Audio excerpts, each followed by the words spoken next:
Hello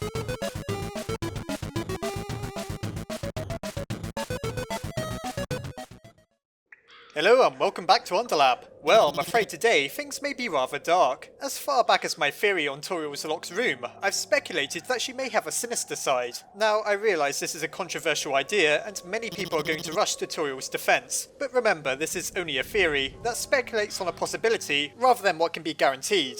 This video in particular was inspired by one of my patrons, namely MacLeod, who sent me a message explaining the concept at length. While it is an idea I've had for some time, he added plenty of detail that I hadn't thought of myself. Well, what exactly is Toriel's disturbing past, and what secrets is she hiding? It's time to find out.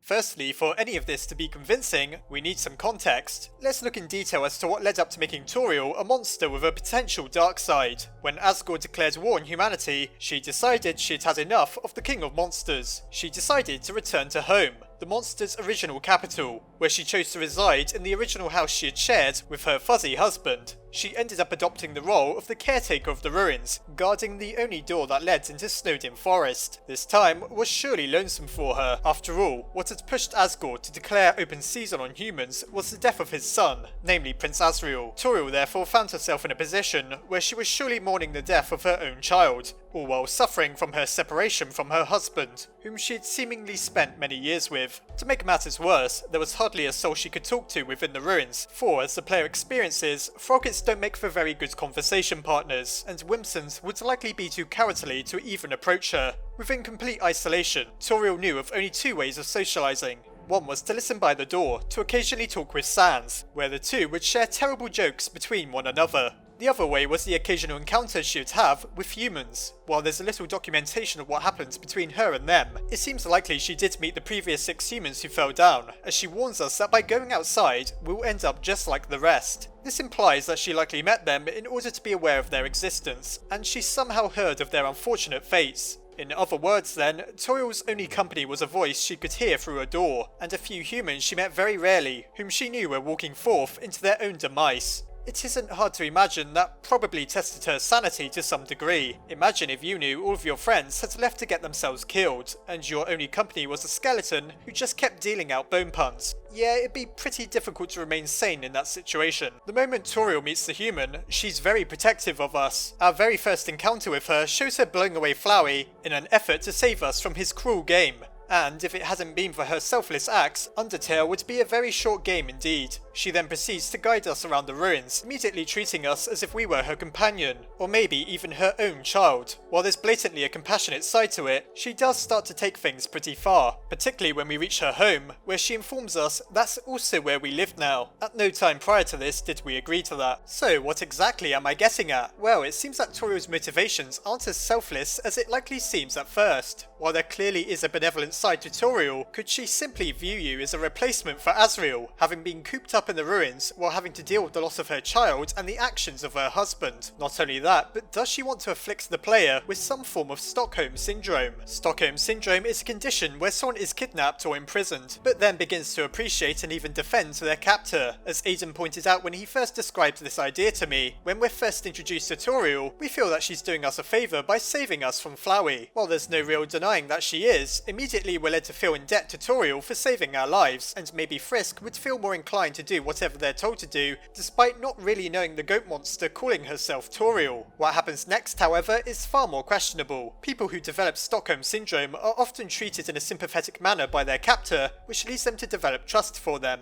This is certainly what happens to us, as we're given a butterscotch and cinnamon pie, our own room with toys to play with, and the motherly monster even attempts to entertain us with a plethora of facts about snails. While this is admittedly very nice of her, we are sort of expected to simply forget about the fact that we're trapped with her in the ruins and that she'll go to any measure to stop us from leaving, even attacking us, claiming that we need to prove that we're strong enough to survive. We're isolated from the rest of the underground, and so it seems Toriel hopes that we'll come around to her way of thinking. She gives us the impression that everyone outside of her home wants us dead, which isn't entirely true, as most monsters can be calmed down with a stern talking to, or in some cases a date. How exactly then does this tie into her past? Well, as I mentioned, it seems very likely that Toriel's sanity has been tested by the years she spent living alone. As we find out from interacting with the bookcase in her home, the books are all very well read. Imagine how boring things eventually got for her. Is it really a surprise that the second a human entered her home, she wanted to ensure we never left? We must be the only interesting thing she's seen in years, and so while her concerns for our safety should we leave may be genuine, there's a little doubting that there's a selfish side to her as well. Why react to us asking how to go home by threatening to destroy the only exit from the ruins? It's such an extreme overreaction that it forces us to question the sincerity of everything she does. One point of Stockholm Syndrome is that the captive may begin to share common interests with their captors. Toriel makes an effort to get us interested in her own pastimes by repeatedly telling us all about snails, something our character apparently has no interest in. Regardless, she goes on and on about it until snapping,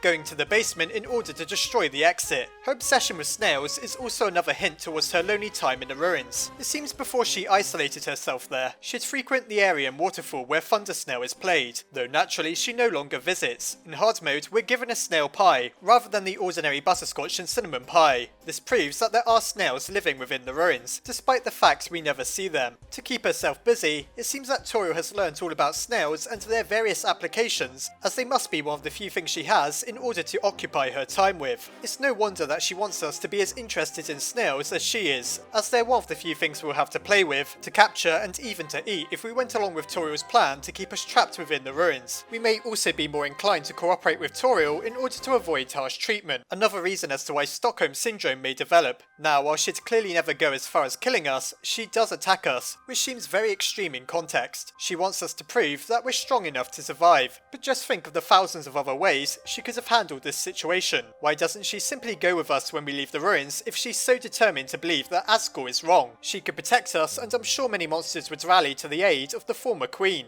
Could it be because of the many years she spent in misery, she'd much rather avoid contact with the outside world and instead selfishly keep us as her replacement child? Her narrative that she only wants to keep us safe sort of falls apart the moment she allows us to simply leave on the pacifist route. If she really cares as much as she claims, I struggle to see why she's content to simply let us go and potentially be killed. Admittedly, she does save us from Asgore on the true pacifist path, but anyone from Undyne to Papyrus could have killed us before that point. It seems then that Toriel's concern for us doesn't extend past the ruins, perhaps because she desires for us to stay there with her forever. One more point worth considering is the elaborate traps and puzzles found throughout the ruins. For example, Toriel considers the spike trap to be so dangerous that she walks us through it. Now, who other than her could have made these puzzles to begin with? It seems unlikely to me that they were the products of Froggits and Vegetoids. Rather than being used to hurt us though, Toriel makes sure to guide us through the only one that could potentially be dangerous. She tries her very best to make us entirely dependent upon her, and never even dream of leaving the ruins. In summary, I've no doubt in my mind that Toriel genuinely wants to protect us. However, it seems that she also has plans to make us submissive and obedient, to make us believe that should we ever leave the ruins, we'll die. While this could be because she wants to keep us safe as she knows what happened to the other 6 humans, she still insists on staying within her home, when surely she could simply come with us if she was serious about changing Asgore's mind. It seems then that she'll do whatever it takes in order to keep us there, likely because of how lonely and isolated she's become. Toriel's dark, disturbing past is a life of abandonment from her husband and the unwavering knowledge that the humans she met were destined to die. It's no wonder that she's determined to keep us within her home at any cost, even to the point that it becomes creepy and borderline obsessive. If Frisk hadn't objected to her scheme, monster kind would have never been freed, and while that's likely something Toriel never intended, it's hard not to see a darker and more selfish angle to her actions. At the same time, it's difficult to not feel sorry for her. It's no wonder that she became this eccentric character with everything that happened to her. Perhaps at the end of the day, all she needs is some fresh air and sunlight, so it sure is a good thing that the barrier was shattered in the end. Who knows what would have happened if Frisk grew completely dependent on Toriel and decided to never leave her home.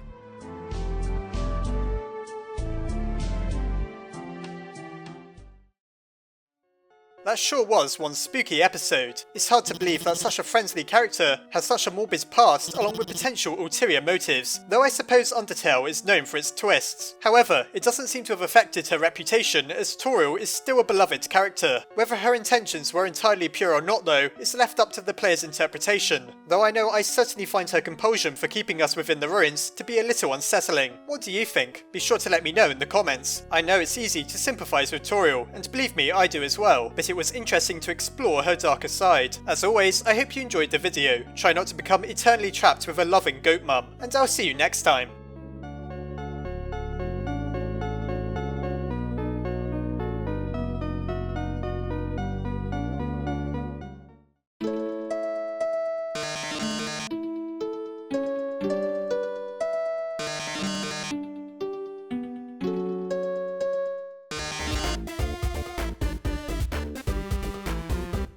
Before I go, I'd just like to say a massive thank you to the scientists here at the Underlab. My head scientist Nightcore Master, Cameron Vigil, Kay Jensen, Asgore and She, Sophronius, Zoera and Ashfek Meager, and my Underlab scientists Crystal Sleet, Nicholas Dux, Armin Arla, Marisa Ray, Corey Kidwell, Lieutenant Omega, and Yushio Koroni. Thanks to the generosity of every name you see here, this channel is able to keep going. If you enjoyed this video, please consider checking out the Patreon link below, as well as the video that explains why I'd so massively appreciate your contribution.